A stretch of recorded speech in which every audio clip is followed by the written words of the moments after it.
This is June 5th, 2016, and you're listening to another episode of the Toonie Bin. My name's Kay. And my name's Gray. How's everyone doing this afternoon? We've got a wonderful show planned for you. We're going to start talking about Canada. It's been discussed in the House of Commons just this week about how some people want to change it and why some people have words about why they're not happy about that. Kay, what you got? We're going to be talking about what's going to be happening the next time you walk into a grocery store as far as your beef is concerned. So we'll have more on that in just a little bit. We're going to be talking about the cancellation of Canada's longest-running television morning show. Canada AM is no longer on the air. I have some words about that. Kay, you got something else? We're then going to be talking about what some people would do when a parking spot is concerned. So pay attention, and I hope you guys do not follow into these people's footsteps. Because you really don't want to. Believe me, these people are terrible. Absolutely terrible. I say it like Trump. I'm also going to talk a little bit about the woolly mammoth and how it might be making a comeback to a tundra near you. Okay, let's get started.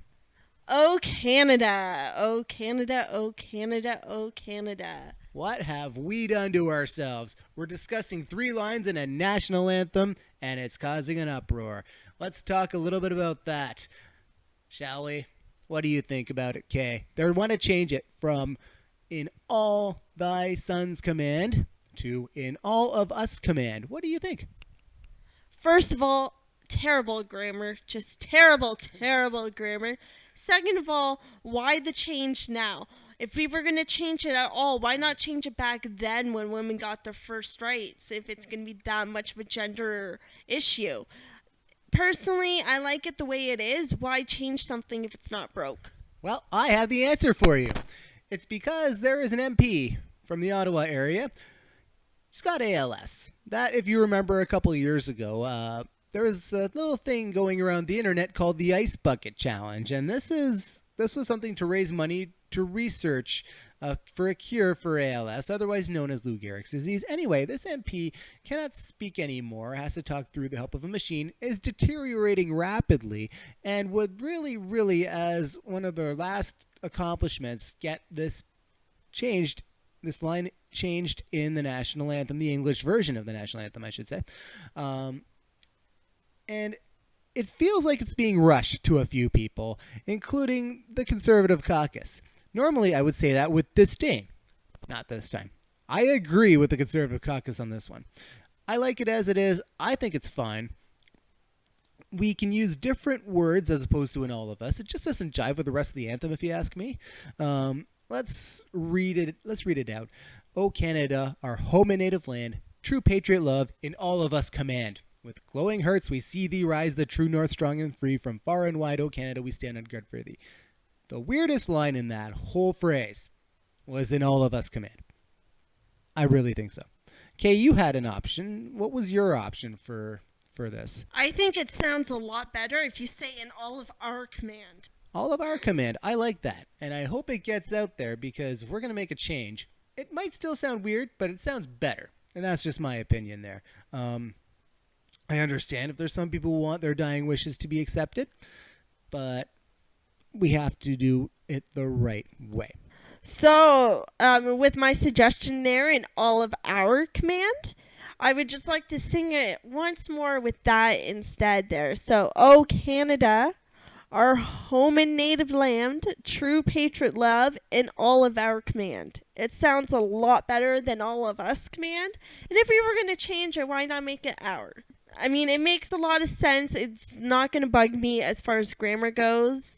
I'm far from being a grammar Nazi myself. I'm terrible with grammar, but I hate little things like that where it just sticks out like a sore thumb. So change it at all, change it right. I couldn't agree more, Kay. I'm going to leave it at that, though, because there's a lot to talk about other than the national anthem. This is something Kay has done some research on, and this is going to affect you every time you bite into a nice, juicy hamburger. Okay? Let's hear about irradiated beef. Yeah, so It's been proposed so far. It's not being put through as of yet because they are looking at public feedback on that. But we are possibly going to be looking at getting irradiated beef at the grocery store. So what is irradiation as far as our food goes? So it is called ionizing radiation. It's a controlled amount of energy that's used to kill off insects. Yeah, it could be used to kill off insects and parasites in larger doses, but mainly used to kill off bacteria. So the next time you cook some hamburger at home, you might not possibly cook it all the way through. You are less likely to get E. coli and other kind of bacteria like that. As well, the main question, of course, that comes with this, because you mentioned irradiation, everybody thinks it's going to be radioactive food. That is not the case. That's right. Chernobyl, this is not. Fukushima, this is not. Okay, this is all about just using a source of radiation to kill bacteria. This is not about making the food dangerous. It's about making the food safer. Not only that, there's things that are already irradiated in Canada. Flour is one of them, and potatoes are one of them. Flour so it doesn't get those parasites, and potatoes to prevent them from sprouting while on store shelves. And even though it does use a radioactive source to irradiate the beef, when the process is done and over with, there is no radiation left in the meat at all. There is no radioactive waves. It only uses about 1 to 3 kilograms of energy to kill off all the bacteria. And like I said, it does use a little bit of larger amounts to kill off parasites and insects. But we already have a process for that as it is right now. And you were very, right now, it's going to be very rare to come across a steak of beef. A piece of steak, I should say. I'm so sorry. A piece of steak that does have a parasite or insect in it. So, we are using very, very, very minimal amounts of radioactive waves in order to do this, similar to what's been used in a microwave. Now, how will this be labeled, if it will be labeled? Well, with that, yes, there is going to be a warning label on the meat. It will tell you that it has been treated with radiation or treated by irradiation, or saying that it is irradiated at some point. So just make sure you're checking those labels there. It will tell you on the labels that how the meat's going to be processed, so you are aware in the future there as well. I'd just like to say, though, 3 kilograms of radiation. Why don't we have kitchen appliances that give off 3 kilograms of radiation? If that kills bacteria, just think, you could put any cleaner company out of business in a flash. Whoever comes up with that, damn, that's going to be quick, easy, and we'd all be a little healthier, and maybe our immune systems will be a little bit weaker as a result, but we wouldn't have bacteria in our kitchens. Quite the thought. That is quite the thought there, Gray. And when we're talking about our kitchens there as well, radiated food has been around for quite some time now. Potatoes, onions are approved for irradiation.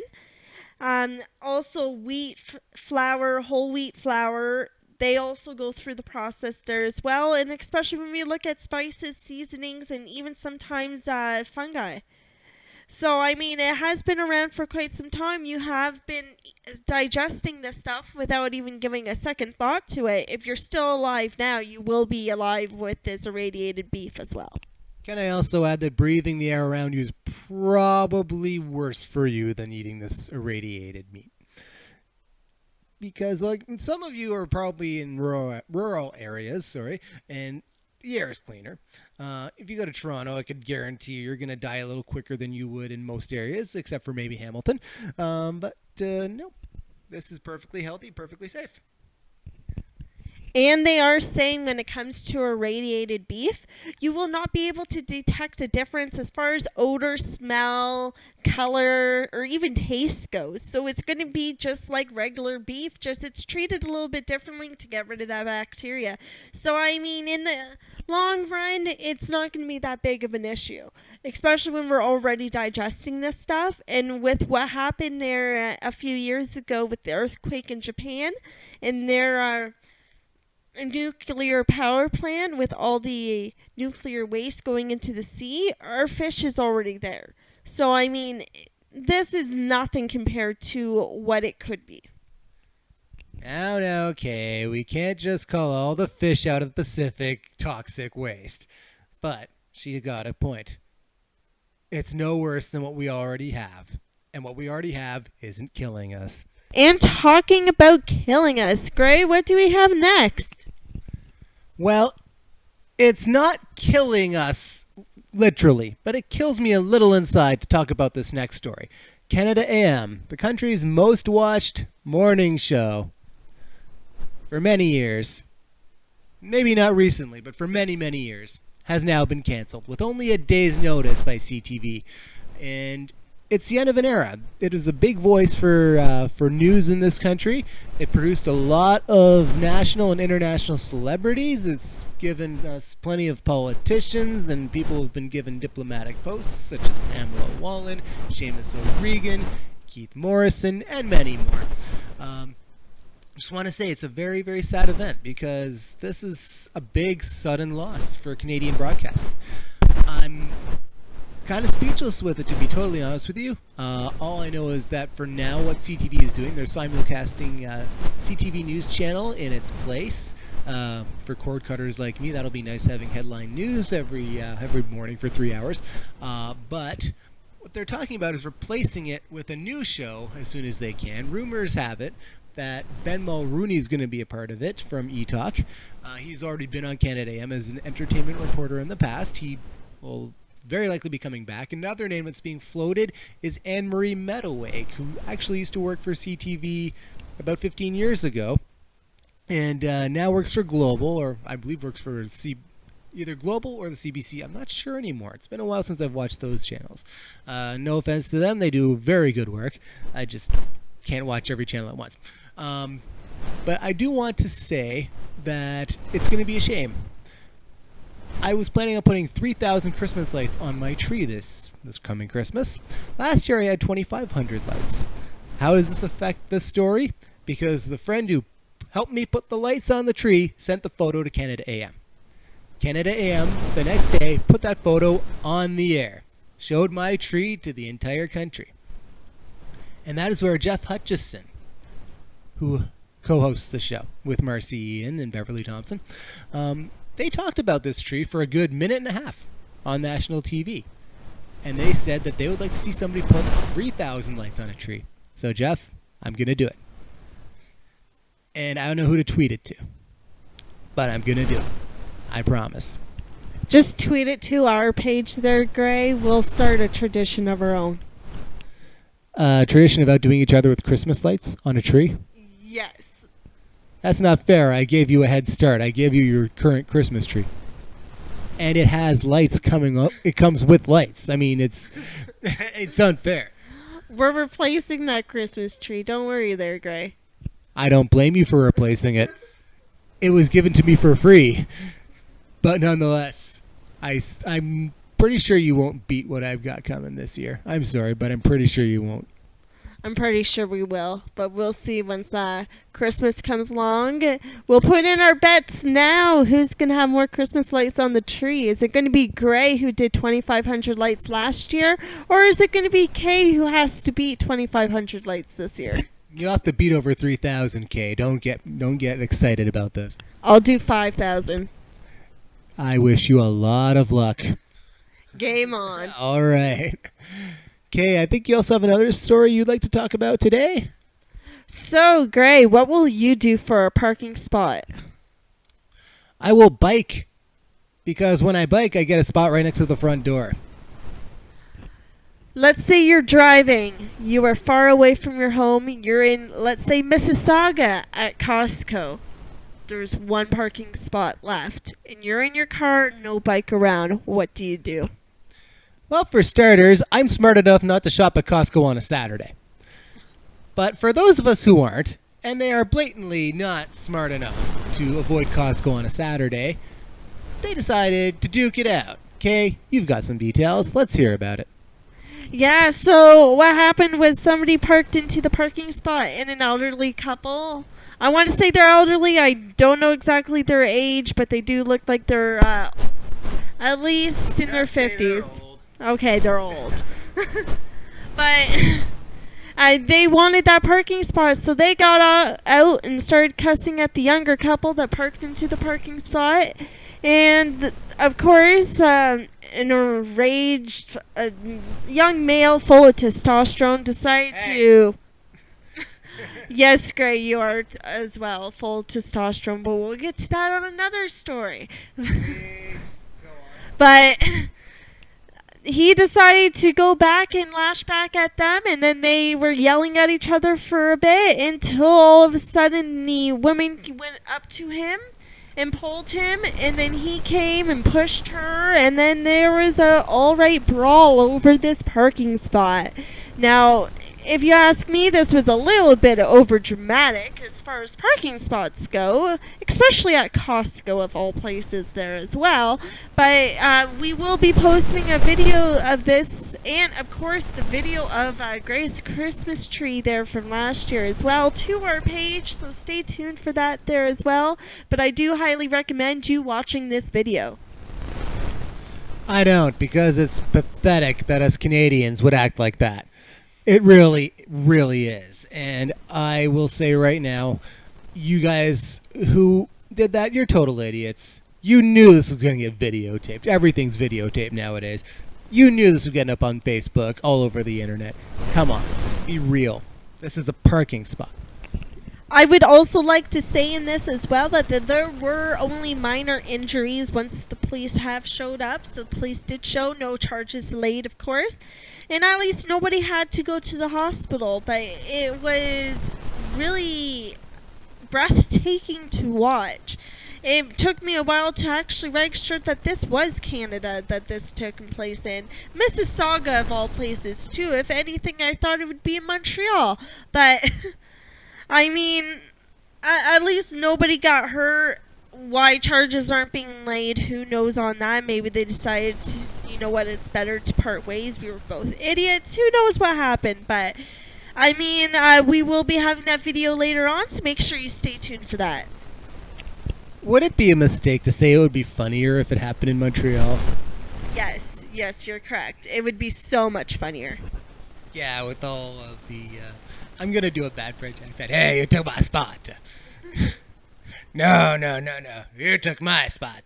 So, on to some lighter news as we finish off our program today. It's going to be a shorter program. We had a few things on the go this week, so we couldn't really do the level that we would normally do. But we're just happy we were able to do it. A little more clarity through this mic.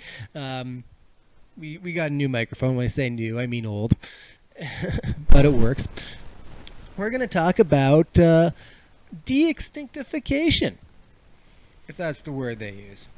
De-extinction is actually the word, sorry, now that I've looked at my notes. But yes, currently several scientists are working to de-extinctify the woolly mammoth. Now, the woolly mammoth has been considered extinct for hundreds of years. There is now a South Korean company called Suam Biotech Research Foundation, and they've been reported in the past to be experimenting on cloning dogs, and now they're in the process of taking genetic materials from the cells of mummified woolly mammoths, and there's some very good cases of that out there. And they will inject that genetic material into a donor egg, and that would be implanted into a surrogate mother. And in this case, they're going to take this and put it into an elephant. So an elephant would be the mother of a woolly mammoth. Now, this has not really happened successfully yet, obviously, but it's something to watch out for. I think it's pretty interesting, and I just want to say there's some people there that might think it might be more worthwhile to find cures for cancer and do that sort of thing. Kay, I don't know what you think about that. Well, let's get started with saying that there is already a cure for cancer. There's just too much money in it to actually cure it, with my air quotation marks there. But I do know that they have done this to an extinct rhino species. I forget the exact name of the species there, but it did work in that case. And they're also looking at doing this to buffalo there as well. To the buffalo that has been extinct. I forget what the exact species of the buffalo is as well, but they are looking at expanding this to other kind of species there as well. So, I mean, it is quite interesting to see, and I mean, it would be a great learning opportunity for anybody when it comes to this, as long as they don't turn it into Jurassic Park and start doing dinosaurs. Are you sure that would be a bad idea? I mean, just because it went bad in the movies doesn't mean it's going to go bad in real life, right? It would definitely go bad in real life. Look at this generation there, Gray.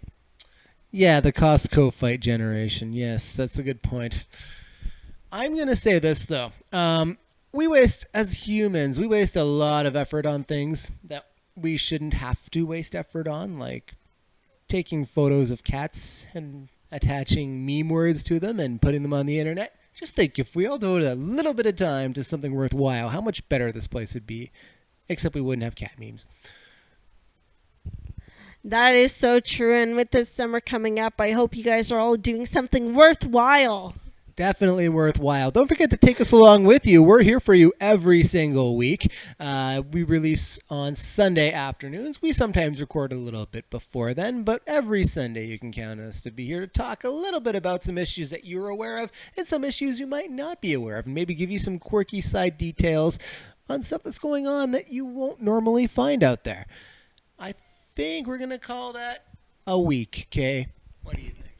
So before we wrap up this episode, I do just want to say, please, if you see any kind of thunderstorm pictures or you have videos there as well, please post them to our Twitter page or our Facebook page. We would love to see those, and then we will also post them to our YouTube page as well once we start getting some of those in. And I mean, if you are taking a great adventure across this lovely nation, please take tons of photos, tons of videos, and send that our way as well, and we'll start adding those in as well. Don't forget, next Thursday on June 9th, we are going to be starting a new segment. It is going to be called Historical Thursdays, and it will be with me, not Gray. I'm so sorry for that. You'll have to listen to me for a whole little bit there, and we're going to be talking about the history of Newfoundland and Labrador, so stay tuned for that there as well.